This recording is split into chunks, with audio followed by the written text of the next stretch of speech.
오늘은 잠언 1장 7절부터 말씀을 보도록 하겠습니다.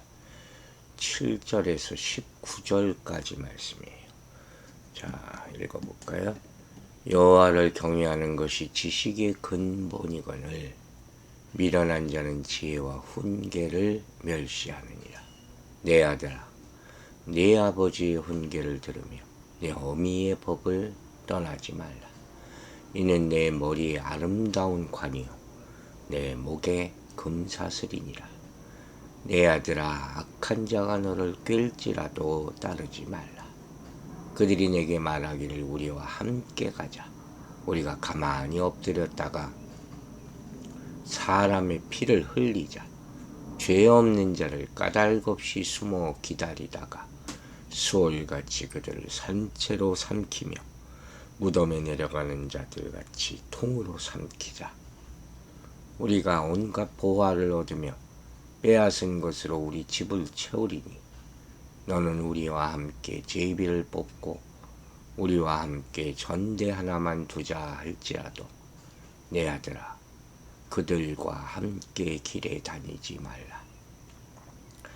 내 발을 금하여 그 길을 밟지 말라. 대저 그 발은 악으로 달려가며 피를 흘리는데 빠름이니라. 새가 보는 데서 그물을 치면 헛일이거늘 그들이 가만히 엎드리면 자기의 피를 흘릴 뿐이요 숨어 기다리면 자기의 생명을 해할 뿐이니 이익을 탐하는 자는 모든 자의 길은 다 이러하여 자기의 생명을 잃게 하느니라. 아멘. 오늘 본문 말씀은 너무 유명한 말씀이 나오죠. 여호와를 경외하는 것이 지식의 근본이다.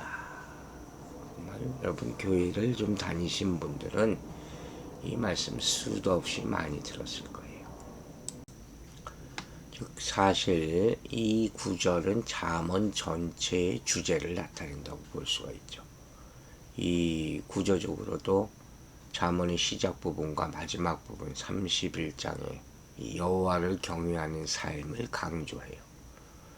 잠언 전체가 여호와를 경외하는 삶에 대한 것이다 하는 거예요. 성경의 주제죠. 어떻게 하나님을 경외할 것인가. 그걸 먼저 알아야지 지혜를 얻을 수 있다는 것이죠. 그러면서 7절부터 지혜를 가볍게 여기지 말라 한 거예요. 지혜를 가볍게 여기는 것은 그야말로 미련한 일이다. 경외라는 말 아시죠? 경외. 우리 어썸 같다는 그걸 생각하면 될 것 같아요. 두려움이에요. 기본 의미는 두려움. 근데 여기서 말하는 두려움은 fear, 공포, 단순히 무섭고 공포스러운 그런 감정을 가르치는 게 아니라 그랬죠.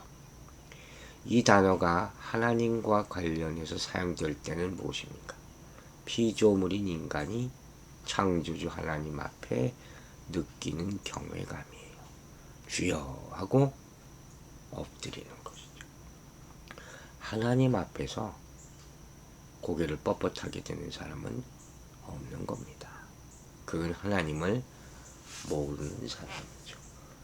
교회 앞에서 목소리를 높이는 자는 잘못된 것입니다. 경외감이 없는 것이죠. 그것이 근본이다. 지식의 근본이다. 하는 말이에요. 첫 번째다. 시작이다. 최고다. 근원, 근본 이렇게 다 해석할 수 있는 것이죠. 그래서 여호와를 경외하는 것이 지식의 최고봉이다. 이렇게 해석해도 될 것 같아요. 즉 여호와를 경외한다는 것은 지식과 지혜, 신앙과 삶의 시작이요 근원이요 최종 목적지다 하는 말씀입니다. 왜 그런지 여러분 설명할 수 있겠습니까? 하나님이 누군지 아는 사람은 자연히 그렇게 되는 것이죠. 하나님은 누구십니까? 천지를 지으시고 만물을 다스리시는 분이죠. 그러므로 바른 길, 지혜를 알기 위해서는 하나님의 말씀을 살피고 따라야 하는 당연한 이치다 하는 것입니다. 하지만 미련한 자들은 어떻게 합니까? 자신의 생각을 고집하고 하나님의 뜻과 계획을 무시한다는 것이죠. 하나님의 말씀을 읽고 나서도 돌아서면 자신의 생각대로 살려고 하는 무지와 어리석음. 그러나 이렇게 지혜가 귀한 이유는 바로 세상의 이치를 알려주기 때문이다 하는 거예요. 이치를 알아야지 실패하지 않잖아요. 이건 아무리 오래 살아도 소용이 없어요. 이상하게 나이를 먹으면 더 세상에 대해서 여유가 있고 이치를 깨닫는 게 아니라 고집만 생기는 것 같아요. 그게 미련한 거예요. 그래서 훈계를 무시하고 실패하고 나서도 교훈을 얻지 못할 때가 많다 하는 것입니다. 여러분, 기준이라는 게 있잖아요. 삶에. 그 바른 기준을 알아야지 거기에 맞춰서 생각과 삶을 교정할 수가 있는 것이죠. 그런데 천지를 창조하고 운행하시는 경륜이라는 것이 하나님께 있지 않습니까? 그러므로 하나님을 멀리하는 사람이 어떻게 인생의 기준을 알 수가 있겠습니까? 이것이 바로 여호와를 경외하는 일이 지식의 근본이 되는 까닭이다 하고 말하는 것이죠. 이제 8절부터 말씀을 보면 부모의 가르침을 떠나지 말라. 아비의 훈계를 들으며 어미의 법을 떠나지 말라. 내 아들아. 이렇게 말하고 있어요. 참 다정한 말씀이죠. 아버지가 아들에게 전하는 이 가르침마다 이런 내용이 계속 나타나죠. 여기 나오는 이 19절에 내 머리에 아름다운 관이라는 말이 나와요. 이건 전쟁에서 승리함으로 얻은 명예, 또 생명을 말하는 것이고, 목의 금사슬은 고대 지혜자들이 자신이 가르친 지혜에 따라 살아가는 본을 보인다는 것을 나타내기 위해서 목에 매던 장신구예요. 이건 보호와 인도를 의미해요. 오늘날 여성들이 차는 목걸이, 남자들도 많이 차는 그냥 주렁주렁 그런 장신구하고 틀리다는 것이죠. 즉 이미 하나님을 따르는 일이 얼마나 귀한지를 생생하게 경험해 본 사람들은 오늘 이 말씀을 읽을 때마다 감탄하며 깨달을 것이죠. 아비의 훈계, 어미의 법, 이게 그거예요. 인생 전반의 운명을 좌우하는 그 대부분이 아비의 훈계와 어미의 법에 따른다는 것이죠. 만약에 이 훈계를 가볍게 여긴다면 당연히 그 대가를 치게 되겠죠. 여러분, 사고가 요새 얼마나 자주 일어납니까? 그 이유는 사실 그 전에 여러 번 있었던 경고를 무시했기 때문이에요. 그렇지 않습니까? 그걸 알고 준비했으면, 대비했으면, 고쳤으면 되는 거죠. 다시 말해서 하나님의 뜻에 어긋나는지 알아요. 미련하게 자기 고집을 부려요. 자존심 때문에. 그게 문제인 거예요. 그래서 우리는 오늘도 내일도 우리 자신이 지혜의 말씀대로 살아가고 있는지, 경고에 귀 기울이고 있는지 확인해야 한다는 것이죠. 당장은 자기 마음대로 사는 것이 좋아 보이죠. 자존심을 지키고 있으니까. 그래야 이익을 얻을 것 같겠죠. 눈에 보이는 것이 그러니까. 그러나 결과 말씀을 잘 따르는 것이 가장 지혜로운 일이다 하는 것을 말하고 있는 것이에요. 10절부터 15절 말씀을 보면 악한 친구들의 유혹에 대해서 적나라하게 폭로하고 있죠. 자, 아버지의 첫 번째 가르침이 뭐냐? 바로 친구를 사귀는 문제라는 거예요. 돌이켜보면 우리 어렸을 때부터 보면 부모님들이 많이 마셨어요. 좋은 친구를 사귀라. 선생님들도 말씀하셨어요. 좋은 친구를 사귀라. 참 중요한 말씀. 여러분들도 신앙의 친구와 버틀 하시기 바랍니다. 악한 친구를 사귀지 말라. 10절과 15절에 나오죠.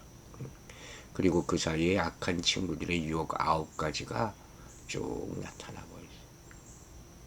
중요한 것은 겉으로 보기에 더 나아 보이고 이득을 줄 것 같은 악한 길의 끝은 패망이라는 사실입니다.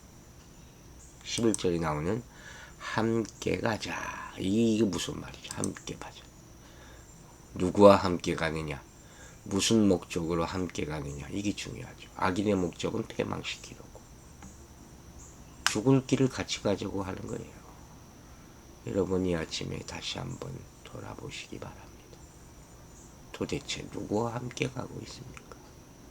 누구와 의논해야 됩니까? 지혜를 따르기가 어려운 까닭은 바로 이 악의 유혹이 있기 때문이에요. 작은 유혹일지라도 한번 넘어가면 계속 깊이 빠져서 돌이킬 수 없을 때가 많은 것이죠. 또한 악인의 유혹이라는 것이 바로 알아차리기가 쉽지 않잖아요. 분별하기 어렵다. 그래서 매일마다 지혜의 말씀에 더 깊이 귀를 기울여야 한다는 것이죠. 이처럼 악은 정신을 바짝 차리지 않으면 알아볼 수 없는 모습으로 다가와서 우리를 유혹하기 때문에 더욱 주의해야 한다는 거예요. 악은 처음에는 많은 이익을 줄 것처럼 유혹해요. 하지만 결국 파멸로 이끌 뿐입니다. 15절에 경고하잖아요. 그들과 함께 결례에 다니지 말라. 아버지의 이런 권면 꼭 잊지 말아야 하는 것이죠. 여러분, 우리의 판단을 믿어서는 안 돼요. 한 번뿐인 인생을 요행에 맡겨서도 안 돼요. 어떻게 되겠지가 아니죠. 말씀에 비춰보고 또 가르침을 받아서 스스로를 바로잡는 것이 바로 지혜로운 모습이에요. 하나님의 뜻이 무엇인지 들었어요. 알아요. 안 돼요. 그러면서도 악인의 길을 택하는 미련한 모습이 없는지 깊이 묵상하시기 바랍니다. 이제 16절부터 19절까지 모습이 바로 유혹당한 자의 결과가 나타나죠. 아버지는 악한 자들이 결국 자신의 계략으로 스스로 멸망한다 하는 진리를 설명하고 있는 것이죠. 아주 시각적인 표현을 썼죠. 피를 흘리는데 빠릅니다. 새가 보는 데서 그물을 치면 헛일이다. 그들이 가만히 엎드리면 자기의 피를 흘릴 뿐이요. 아주 이렇게 자극적인 단어를 사용해서 생명을 행할 뿐이다. 자기의 생명을 잃게 하느니라. 이게 무슨 말이냐? 잠깐 이익을 보겠다는 생각에 빠져서 선을 넘어가지 말라는 거예요. 그러면 결국 돌아가고 싶어도 돌아갈 수 없다. 그죠? 돌아가고 싶어도 못 돌아가요. 잘못하면. 근데 그때도 사실 늦지 않았어요. 빨리 돌아와야 돼요. 여호와를 두려워할 줄 모르고 자기 생각만 탐하면 결국 생명을 잃게 된다. 재물과 이익을 얻으려 하면 욕심이 생기고 죄를 위해 생명을 잃을 때까지가 됩니다. 죄의 삭은 사망이라고 그랬잖아요. 하지만 지혜로운 사람은 진리의 말씀에 순종하며 악의 유혹에 빠지지 않는다는 거예요. 여러분, 분명히 얘기했죠. 쉽지 않아요. 그러나 유혹을 잘 분별할 수 있도록 주의하라는 거예요. 하나님께 지혜를 구하시기 바랍니다. 그러면 알려주실 것이에요. 19절은 첫 번째 가르침의 결론이라고 할 수 있죠. 악한 방법으로 재물을 얻은 사람은 결국 그 재물로 인해서 생명을 잃게 된다. 생명과 재물이 계속해서 대꾸를 이루면서 불의한 자의 재물이 생명을 해치게 됨을 강조하고 있는 거예요. 여러분, 돈이 그렇게 무서운 거예요. 거기에 빠지지 마세요. 지지 마세요. 이익에 눈이 멀면 유혹에 빠져요. 근데 자문은 이익을 쫓아가면 생명을 얻게 된다고, 잃게 된다고 말하지 않습니까? 하지만 당장의 이익에 눈이 어두워서 조금이라도 손해보는 일을 못 참는 시대, 이게 오늘날이에요. 그래서 우리는 순간의 감정과 느낌을 따르지 말고 인내로서 말씀에 비추어서 결정하고 살아가는 지혜가 필요한 것이죠. 이것이 생명을 잃기도 하고 얻기도 한다. 지혜자의 모습으로 오늘 하루 분별하면서 살아가게 되기를 주의 이름으로 축원합니다. 기도하겠습니다. 하나님 아버지, 우리가 여호와를 경외하는 것이 지혜의 근본이다. 이 말씀을 평생 머릿속에서 잊지 않고 실천하게 하여 주시옵소서.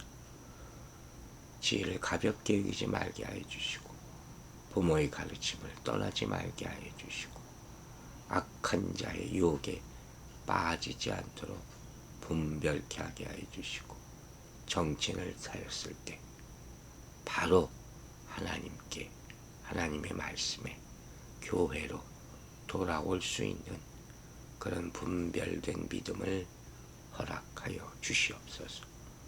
오늘 하루도 성도들, 가정, 또 직장, 교회를 지켜주시고 이런 모든 곳에서 다툼이 일지 않도록 지켜주시고 특별히 우리 자녀들 장래를 주님께서 인도하여 주셔서 하나님의 축복받은 인생 살 수 있도록 도와주시길 간절히 기도합니다. 오늘 하루도 주의 손에 의탁하오며 감사드리며 예수 그리스도 이름으로 기도했습니다. 아멘.